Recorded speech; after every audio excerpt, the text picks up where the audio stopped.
اے کملی میں لپٹنے والے، رات کو قیام کیا کرو مگر تھوڑی سی رات، یعنی نصف رات یا اس سے کچھ کم قیام کرو یا کچھ زیادہ، اور قرآن کو اچھی طرح ٹھہر ٹھہر کر پڑھا کرو۔ ہم ان قریب تم پر ایک بھاری فرمان نازل کریں گے، کچھ شک نہیں کہ رات کا اٹھنا نفس کو سخت پامال کرتا ہے، اور اس وقت ذکر بھی خوب درست ہوتا ہے۔ دن کے وقت تو تمہیں اور بہت سے شغل ہوتے ہیں، تو اپنے پروردگار کے نام کا ذکر کرو اور ہر طرف سے بے تعلق ہو کر اسی کی طرف متوجہ ہو جاؤ۔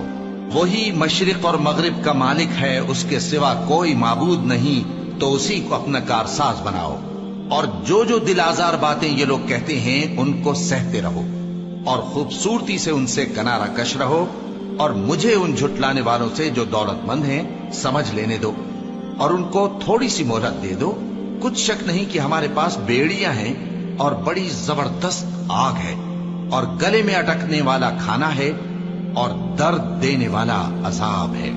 جس دن زمین اور پہاڑ کانپنے لگیں اور پہاڑ ایسے بھربھرے ہو جائیں گے جیسے ریت کے ٹیلے، اے اہل مکہ، جس طرح ہم نے فرعون کے پاس موسیٰ کو پیغمبر بنا کر بھیجا تھا، اسی طرح تمہارے پاس بھی محمد صلی اللہ علیہ وآلہ وسلم ایک رسول بھیجے ہیں جو تمہارے مقابلے میں گواہ ہوں گے۔ سو فرعون نے ہمارے پیغمبر کا کہا نہ مانا تو ہم نے اس کو بڑے دردناک انداز سے پکڑ لیا۔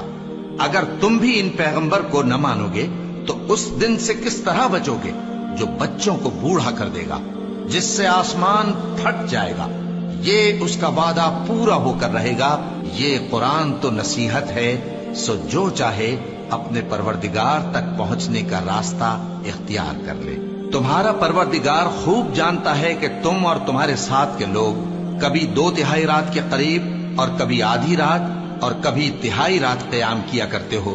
اور اللہ رات اور دن کا اندازہ رکھتا ہے۔ اس نے معلوم کیا کہ تم اس کو نبھا نہ سکو گے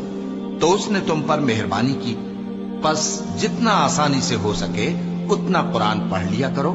اس نے جانا کہ تم میں بعض بیمار بھی ہوں گے اور بعض اللہ کے فضل یعنی معاش کی تلاش میں ملک میں سفر کریں گے، اور بعض اللہ کی راہ میں لڑیں گے،